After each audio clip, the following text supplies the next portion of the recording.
So welcome. My name's Heather Bailey and I'm with Red River North Tourism and this is our showcase. And Tanis, could you introduce yourself to us, please? My name is Tanis Bannister. I live in St. Andrews, and I am being interviewed today by Heather Bailey. Terrific. So I'm doing a little segment on artists in our Red River North area. We have such an array of talented people here that I thought it would be a nice little segment for everybody to see what's going on. And you, of course, popped into my mind. So just tell us a little bit about your pottery and how you got started and what you do. All right, I have thought about this because I don't normally think about this. And my pottery goes back to my roots, back to my mom, who, when I was a child, encouraged me to draw. She was always drawing and showing me how to draw and keeping me, intrigued with Eaton's catalog and dressing up all those pages and having some fun that way. And through the years, I was always close to my mother because I lived close to her. And so we did things together, right? Once my children were gone and my mom was at loose ends and I was at loose ends, and my mom loved to go shopping, and of course I had young kids and didn't have any money, so it wasn't as much fun for me, right? So she had taken a pottery course early in the 60s, and I thought, well, maybe that's something she'd like to go back to. So we went and took a pottery course, my sister, my mom, and myself. And although my mom was in her 60s, her health had failed her and she didn't have the strength to do pottery anymore. But I just got bitten by the bug on that first course, and it just went on from there. It became a consuming interest, and that's where I'm at. Excellent, excellent. So your pieces are quite varied. They range from very clear white pieces, and then we get into your pots and your bowls and your cups and that, and they look like they're inspired by nature, whatever. Give us a preview as to what inspires you and how you come about making some of the different things that you do. Okay, well, I was, as a child, I was lucky enough that my family had a cabin in White Bowl Beach, which is just south of Winnipeg Beach. And at the beach, I was able to collect stones and do all kinds of things. Once again, this coming out in me, and abetted by my mom. And I one year in school, I was probably in maybe grade 7 or something. We had made caterpillars out of egg cartons. And I took to that, and that summer I stole more caterpillar egg cartons. Coming and just go, oh no. But it was a great outlet and a lot of fun, and that had always been nurtured in me. So when I finally got into pottery, it was only natural I would look to nature, because all of my chemicals and all the elements you use are from the earth, and you can go dig them if you want. Some of the early potters I know used to take stones like lapis lazuli and grind them and make that beautiful turquoise color we all love. And I haven't gotten that far. I tend to buy mine, but I believe in functional pottery. I want people to touch my pottery, hold my pottery. I don't like to go into a sale and they're strong. Unless you drop it on the floor, it's not going to break. Yeah. And I make functional things so people enjoy them, add beauty to their home and their meals and their life. I know I've talked to you about this before, and this intrigued me mostly, but your hand that you do, that you're known for, and every time your name comes up, everybody always says, oh, I love Tanis's hand.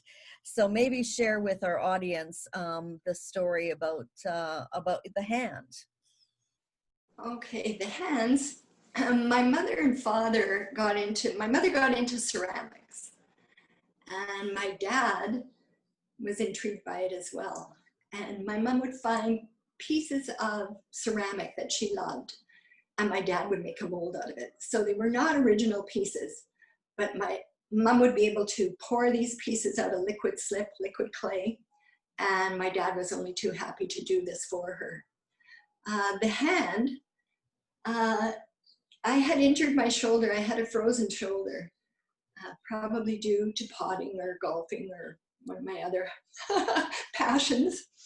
And I couldn't throw on the wheel. It takes not only technique, it takes strength. Pottery is a heavy business. You know, you're lifting 20 kilogram boxes of clay.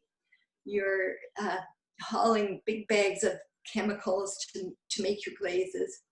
So anyway, I had frozen shoulder and I had to take therapy on it, and I really could not work on the wheel. It was much too painful.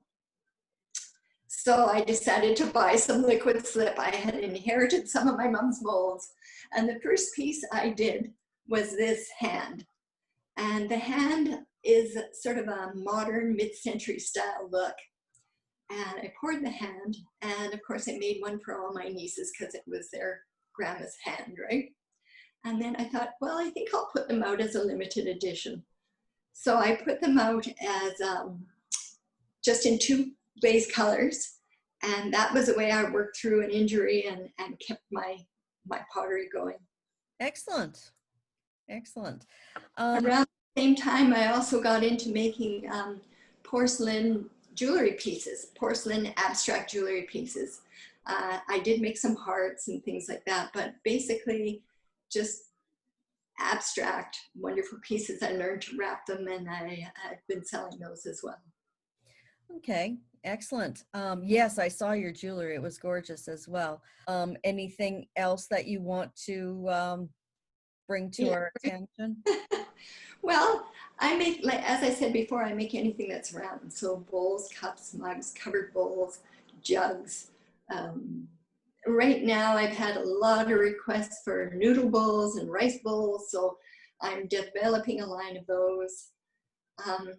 Through the years, I found my pottery has changed. When I first started, I was influenced by my teacher, and I was making, it was sort of in that era of that country look, and I was making pottery that had flowers hand painted on it, and you know, simple forms like that, and brushstroke, you know, easy brushstroke patterns, which I've learned over the years. I've taken lots of workshops, and at any rate, my pottery morphed from that into making more glazes and just glazing the pieces. And from glazing the pieces, I went into a whole series of earth tones, which probably one of my most popular lines of pottery I've ever had, using the greens and browns of nature. Once again, that nature comes out. And then in about, I don't know, about 2010 or so, I had a switch in my work. I was in a show with my friend Monica Hansen, who used to live in East Selkirk, and another friend, Kitty Wong, who lives in Winnipeg. Kitty is a photographer, Monica is a visual artist, a painter, and we were going to do an urban show. So we walked through the exchange and we took pictures and we looked at colors and buildings, and I tried to, how was I going to interpret that? And I looked at some of the condos and things, and they were in these old buildings that were once part of the garment industry. And I found that I couldn't quite decide which way I was going to go. And I went home and I threw some prototypes, and all of a sudden it's like a light bulb goes off. I decided to make a more modern looking line of pottery. So I started throwing lower forms, no fingerprints on them. I would glaze them in a bright white glaze with maybe a contrasting color, almost like jewel tones, and a whole new line was born. I called it my urban line because I thought all these condos were probably inhabited by young professional people, and that's what they were looking at. They were looking at the intrigue of the brick walls in their condo, but they were wanting to have a modern look on their table.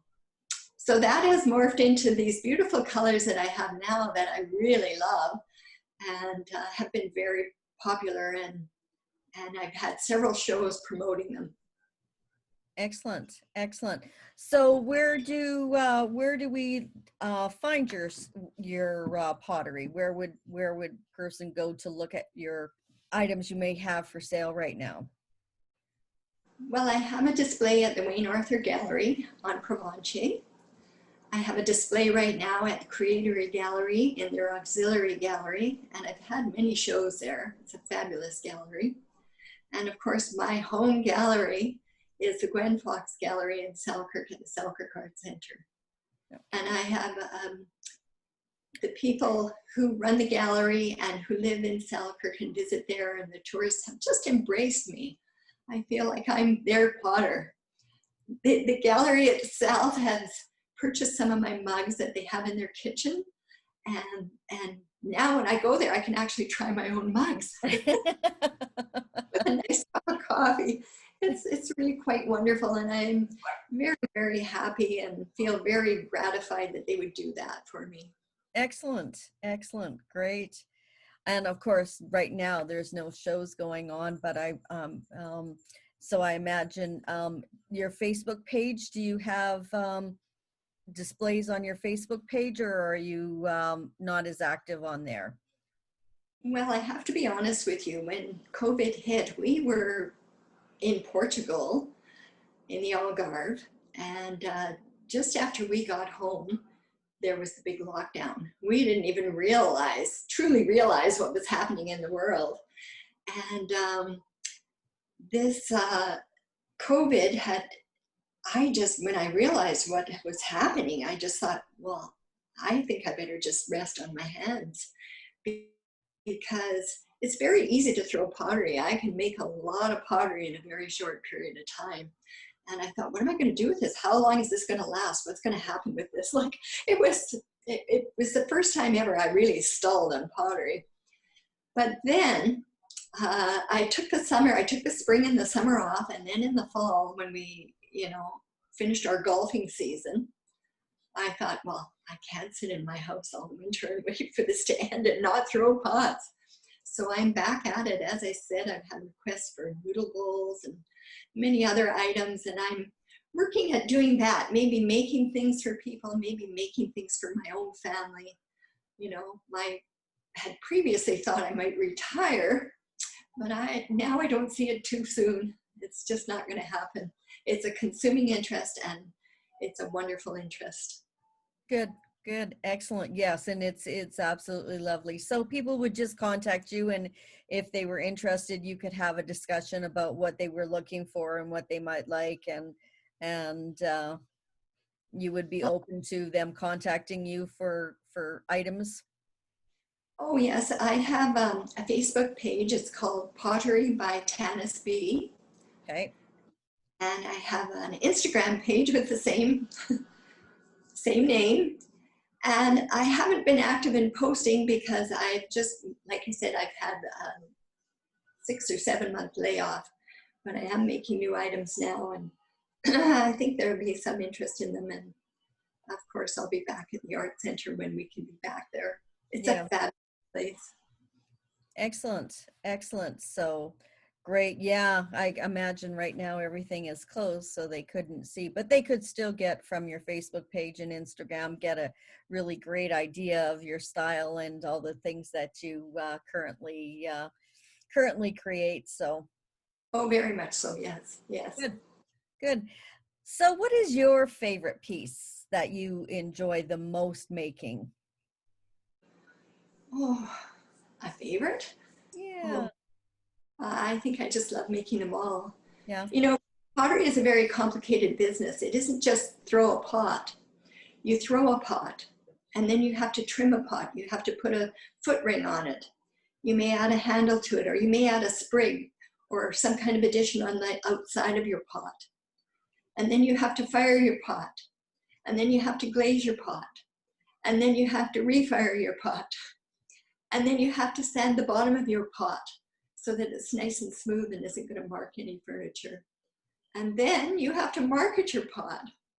And then you have to, it's very complicated. And when you're making pottery, you can lose a pot at any stage along the way. Any stage along the way. I have spun them off the wheel. throwing and trimming. And the other day I just threw a mug off the wheel trimming it. So it was a little too hard and it gone. Yep. Anyway, throwing and trimming, you can lose it when you're glazing it. I lost a whole load. I made up new glazes, and I guess one glaze was just didn't have enough to hold it on the pot. It slid right off the pot, Oh gosh. stuck to the kiln shelves, and oh, I had a huge job ahead of me. Oh wow. And I did grind the bottoms of the ones that were grindable, and they're out at my cottage now, but they were not for sale, that's for sure. So, in other words, it's a definitely a labor of love, and you need not get attached to it until it's finished. Exactly. Good, good, good. And how about large pieces? Do you do large pieces? What's your largest piece that you've ever done? I don't do humongous pieces. There is a method for doing them, but I've always thought that what my hands produce is what I want to produce. And so my largest pieces would be, a large bowl. I, I just feel that it's coming from me. I'm not using the tricks of the trade. I'm just using my own hands. Mm-hmm. Mm-hmm. So, just do do you just all of a sudden maybe be walking by something and spot something and go, oh geez, that would make a great piece, I'll take a picture of that and go home? Or do you draw beforehand? Do you contemplate for lengths of time? Or can we just get an insight into your little artistic thought process? Okay, well, I when you first start, I would say that I was learning and imitating my teacher, right? That's a normal thing to do, I would think, because she's teaching you how to pull a bowl up, how to pull a bowl out, or whatever the form might be, how to close a bowl. Anyway, I found that through the years, when I first started throwing, I would go to craft sales and marketing my pottery that way.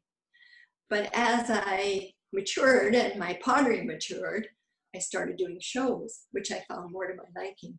I'm in the lucky position I didn't have to earn my living this way. And so I could be as creative or as, produce a lot or produce a little. So at that time, I started selling through galleries, which was very nice. Some of them would wholesale to me, pay me out front. Unfortunately, those things are gone now because dollar stores have taken over. But there are still galleries and there's still people who enjoy buying real artwork, authentic artwork from the hands of the people, right? Right. My art changed when I started doing galleries and shows, because a show usually has a theme, and the theme would, as I said, with the urban theme, I turned into a more modern thing. Oh, And okay. with a nature theme, I was using more of the earth tones and the. Oh, okay. I didn't realize that. I just figured they invited you and you just brought your stuff and that was it. So interesting. There's a little more to it than that.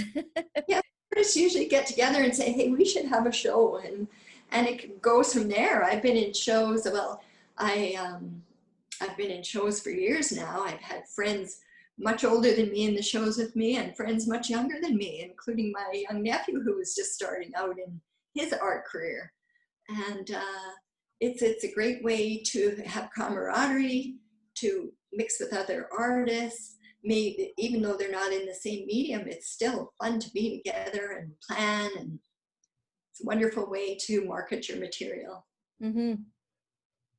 Excellent. Well, we were first introduced to you at the Garden and Art Tour, at least here at Red River North. You participated in the Garden and Art Tour, and the virtual one this year. So we continue to hope that in the future we will see your wares at more Garden and Art Tours as well. So, and of course, around the area at the Gwen Fox Gallery, and people can contact you if they have anything that they want to get for the holiday season as that fast approaches. That they can contact you directly. But as we sign off on our interview, just is there anything that you want people to tell people or people to know about Tanis pottery or Well, I'm not quite sure. I just I feel that my pottery is an extension of myself. It's a wonderful medium. It's a humbling experience to have people buy your pots and appreciate your pots. And I myself, I'm so joyful that I can do this. It's a part of me, and I'm very grateful. Do you do, obviously it's, you obviously have your own studio, is that correct? You don't have to go far away, or COVID with the code red is not going to stop you now because you can't go travel to create or anything. So obviously you're all good right now. I'm all good right now. I work in my own home in my basement. I call it my dungeon because I work with my washer and dryer, and it's usually absolute chaos down there. Every once in a while, my husband gives me heck and we straighten it all out. But that's the way I create the best. All right, so Tanis, if you had one thing that you would like us to know about yourself, about your art, or about what you do, what would that be? Would you share that with us and our audience? Well, first thing I'd like to say is that my pottery has been an incredible, joyous, meaningful way for me to fuel my need to create. It's been just stunning for me. It's a very humbling and gratifying medium to work in. I always say that. That's nothing new. And it takes patience and perseverance because pottery has many, many steps, and you have to be willing to go the whole 9 yards. And I hope that my pottery will bring pleasure and beauty to the people who buy it. They will enjoy it. They will use it every day and make it a part of their life.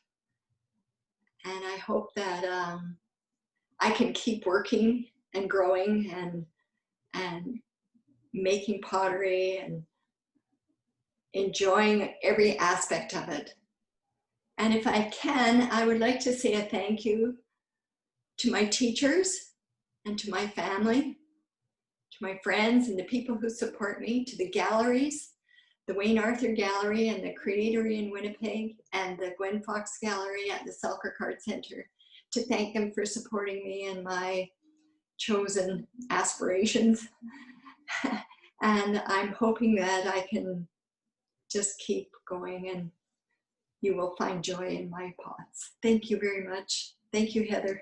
You're very welcome, and thank you for joining us, Tanis. I just want to say that in the last little while, as I've been doing some garden and art tours and different things around the area, and your name comes up and your pottery is talked about, it is thought of very highly, and it is your work is in high regard. So congratulations to you, and all the best in all of your future designs. And thank you for agreeing to do our showcase today. Thank you so much. At the end of this interview, there will be have several pictures of your work that I will add to the back of this, and we will show everybody some examples of your pottery.